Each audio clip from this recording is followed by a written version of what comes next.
Dan saat inilah, pemirsa, air dari gelombang pasang tsunami datang. Masyarakat berhamburan menyelamatkan diri. Sebagian besar mereka lari menuju Masjid Baitur Rahman.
Kisah saboh riwayat, kisah barodat di Aceh Raya.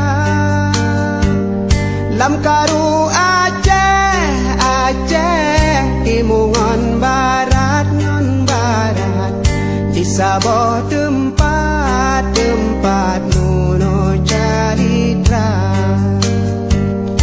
Sidro anu di mosi ada, lam jut saat duangan poma,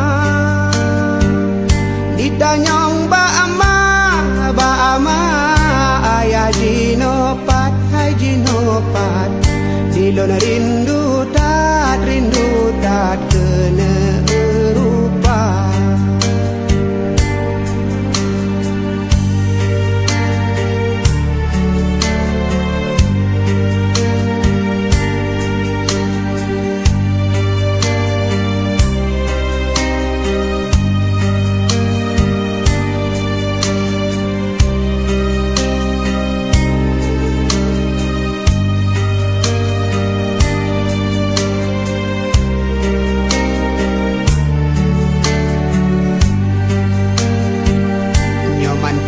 Hudep mepat alamat, ulun jak sedot awat keraya.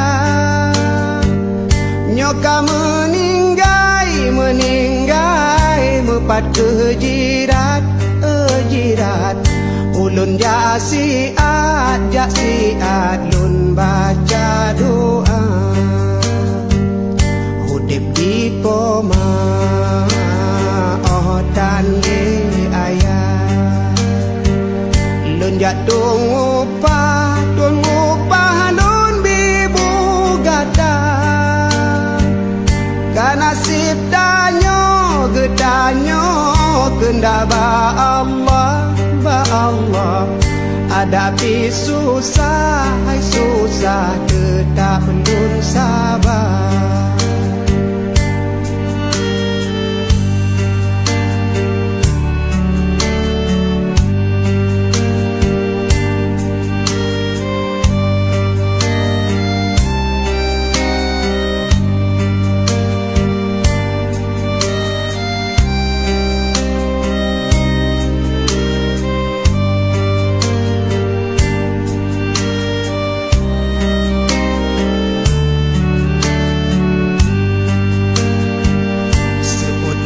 Poma anemu tua, kendak ba Allah gedanyo sabar. Bek butuh asa cobaan Allah, ya Allah. Sabar ngon tabah dudo bahagia. doa kaniba Allah.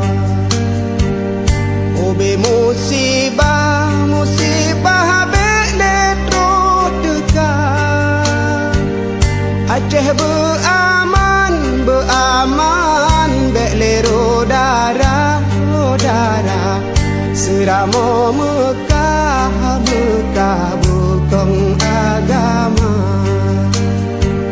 Seramo Mekah bukong agama.